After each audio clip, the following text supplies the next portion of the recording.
সকাল সকাল দিল্লি থেকে বেরিয়ে যাচ্ছি। পিসা দেখতে পাচ্ছ আমার বরকে প্যাকিং করতে সাহায্য করছে। আজকে আমার বর বলেছে দিল্লি থেকে পাঠানকোট পর্যন্ত যাবে। দিল্লি থেকে পাঠানকোটের দূরত্ব হলো 500 কিলোমিটার। এটা আমার বরের কাছে কিছুই না, কিন্তু আমার কাছে অনেক। বন্ধুরা, প্রায় পিসি বাড়ির থেকে 100 কিলোমিটার রাইড আমাদের হয়ে গেছে। দিল্লিতে অবস্থিত পানিপথ পার করেছি, মানে পানিপথে আছি। তো এখন একটা হোটেলে ঢুকবো, কিছু খেতে হবে আমাদের, খেয়ে তারপরে দেখা হচ্ছে।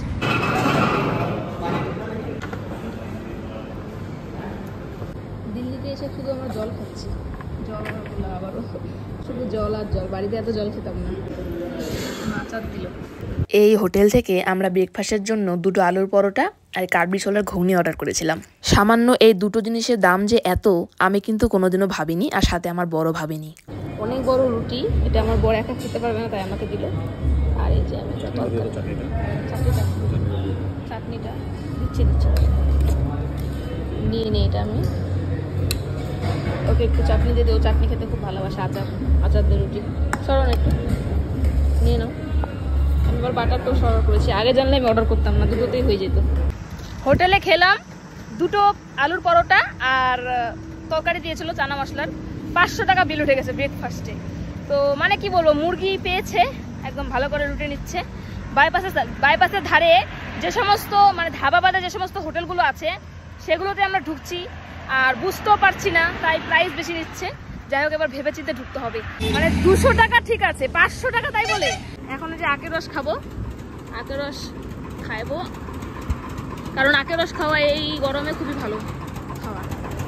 তো এই দোকানে ফোনপে নেই, অন্য কোনো দোকান থেকে খাবো। মানে যেই দোকানগুলো আরো অনেক দোকান পড়বে, আর এখানে কিন্তু সব দোকানে ফোনপের ব্যবস্থা। ভেবেছিলাম এই দোকানে মনে আছে, আর দুর্ভাগ্যবশত এই দোকানে নেই। আর আমার বর তো ওইদিকে, তো ও একটু রেস্ট নিচ্ছে, তাই ভাবলাম যে আমি নিয়ে আসবো, ফোনপেতে দিয়ে দেবো টাকা, কিন্তু হলো না সেটা। গরম কিন্তু একটু একটু করে বাড়ছে, যেহেতু টাইম বাড়ছে। এখন বাজে 11টা, আর গরম তো বাড়বেই। আমি এই জ্যাকেট পরে আজকে থাকবো, কারণ গরমে শরীরের মধ্যে অনেক ক্ষতি করে রোদটা, তাই এটা পরে এখন থাকবো। এই যে দেখো আমরা কোথায় আজকে স্টে করবো, পাঠানকোট। তোমরা বন্ধুরা দেখো যে এখানে দেখো গাছগুলোতে এক এক করে নাম্বার লেখা, 391, 400, মানে পরপর এই পর্যন্ত একদম রাস্তা ধরে গাছ লাগানো, সরাসরি একদম গাছগুলো লাগানো। গাছগুলো হয় ভালোই হয়েছে। তো এত পরিমাণে জল খাচ্ছি, বাড়িতে কোনোদিনও এত জল খাইনি আমি। এখানে এত পরিমাণে জল লাগছে, আমার শরীর চাচ্ছে, এর জন্য জলটা খাচ্ছি। আর এখন একটু রেস্ট করবো এখানে, কারণ প্রচন্ড পরিমাণে গরম। আর কত কিলোমিটার আসলে গো দিল্লি থেকে? 150 কিলোমিটার চলে আসছি। আর এখন আরো 300 কিলোমিটার রাইড হবে, তারপর স্টে হবে। এই দেখো আমার বর গাড়ির কাজও শিখে গেছে। গাড়িটা আমাদের ফিউজ হয়ে গেছে, ও নিজে নিজে সারালো। ও পারে আসলে, ওরই একটা বন্ধু আছে, ওই বন্ধুর দোকানে সবসময় যায়, তো গাড়ি ঠাড়ি ঠিক করা দেখে, ওইখান থেকে শিখে গেছে ও। ওর কিন্তু অনেক এনার্জি, আগাগোড়াই।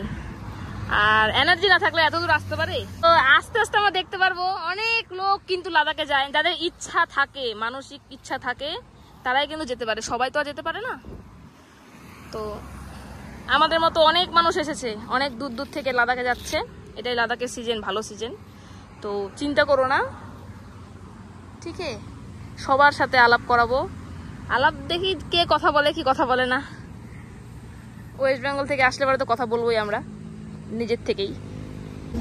দেখো বন্ধুরা, স্বামী স্ত্রী হলে পরেই, দেখো বন্ধুরা, স্বামী স্ত্রী শুধু হলেই হয় না, দুজনকে দুজনের সাহারা হতে হয়। আমার বরের এটা স্বপ্ন, আমি ওর সাথে সবসময় থাকবো যতদিন আমি বাঁচবো। আর এই যে দেখতে পাচ্ছ আমাকে, এখন কিন্তু আমার বর চেনটা ঠিক করছে, তাই আমাকে বললো এখানে উঠে বসতে। উঠলাম। দেখো, ও আমাকে কিন্তু কোনো কিছুতে বাধা দেয় না, সব কিছু আমি করি। দেখোই তোমরা, আমি স্বাধীনভাবে চলি, আর সবসময় আমার বর আমার সাথে থাকে। তাহলে আমি কেন থাকবো না বলো? আমাকেও তো থাকতে হবে। ওর স্বপ্ন, ও বাইক চালাতে খুব ভালোবাসে, বাইকটাকে খুব ভালোবাসে, তাই কিন্তু ও এত দূর এসেছে আমাকে নিয়ে। এ দেখো হয়ে গেছে ওর কাজ, এখন নেমে পড়বো আমি। হ্যাঁ, নিচু হয়।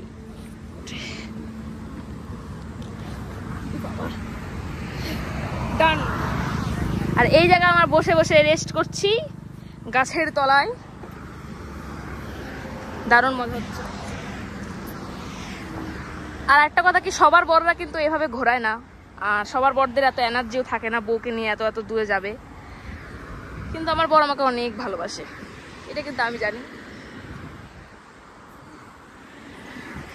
এইদিকে দেখতে পাচ্ছ কাকু এত সুন্দর করে শরবতটা বানিয়েছিল, আমার কিন্তু বেশ ভালো লাগে। আর বোতলের মধ্যে এই জিনিসটা কিন্তু আমি বুঝতে পারিনি যেটা কি। তোমরা একবার ভাবো তো, আমার বর আমাকে শিলিগুড়ি থেকে লাদাখ নিয়ে যাচ্ছে, কতটা এনার্জি আমার বরের। বন্ধুরা এখানে কিন্তু অনেক ঠান্ডা, এই জায়গাটা সেই ঠান্ডা, সেই লাগতেছে। আর অনেকগুলো গাড়ি দেখলাম যাচ্ছে লাদাখের দিকেই, সবাই রাইড করছে। হ্যাঁ, তো আমরা এখন আছি কিন্তু হরিয়ানায়, চণ্ডীগড়ে ঢুকবো। নিঃসন্দেহে আমার বর কিন্তু গাড়ি খুব ভালো চালায়। গরমটা একটু বেশি হয়ে গেছে, তাই আমার একটু অসুবিধা হচ্ছে। প্রথমে ভেবেছিলাম যে দিল্লিতেই বেশি গরম, কিন্তু পাঞ্জাবে এসে বুঝতে পারছি গরম কাকে বলে। তো মানে মানিয়ে নিয়েছি, কারণ শরীরের সাথে সাথে সব কিছুই মেনে যায়।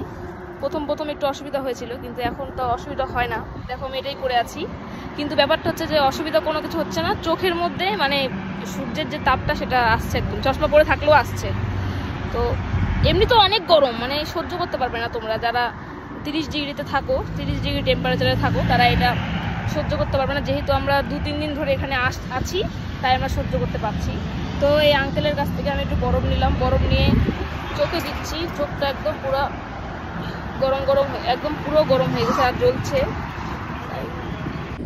দারুণ বানিয়েছে মৌসুমী জুসটা, এই কাকুটা বানিয়েছে, দারুণ হয়েছে। তো বন্ধুরা এখন আছি পাঞ্জাবে। তো এখন একটা হোটেলে ঢুকলাম খেয়ে দিয়ে বেরোবো। হোটেলের মধ্যে এসি আছে, তাই একটু আরাম লাগছে বেশ। এতদিন তো বাঙালি খাবার খেয়ে আসছি, তো আজকে পাঞ্জাবি খাবার খাবো, খেয়ে বলবো তোমাদেরকে কেমন হয়েছে, সবই বলবো। তো বন্ধুরা এই যে পাঞ্জাবি খাবার চলে এসেছে। এখানে একটা ফুলকপির রোস্ট আছে, এখানে পনির বাটার মশলা, আর এটা রাজমা ডাউল, আর এটা চাল, আর সব কিছুতে ঘি দেওয়া, আর এটা কি রায়তা। এই হোটেলে এত কম টাকা প্রাইস, আর আমরা সকালে ব্রেকফাস্ট 500 টাকায় করেছি। এত কিছু দিয়েছে, 350 টাকা বিল হয়েছে, একদম পারফেক্ট, ঠিক আছে। আর আগে যে সকালে একটা হোটেলে খেলাম, একদম ফালতু হোটেল, 500 টাকা নিয়েছে। যাওয়ার সময় কিন্তু একটা শিবের মূর্তি দেখলাম, বেশ ভালো লাগলো, তাই আমি ক্যাপচার করে নিলাম। যাওয়ার সময় এত সুন্দর সুন্দর মন্দির দেখেছি, সব মন্দির কিন্তু আমি তোমাদের দেখাতে পারিনি।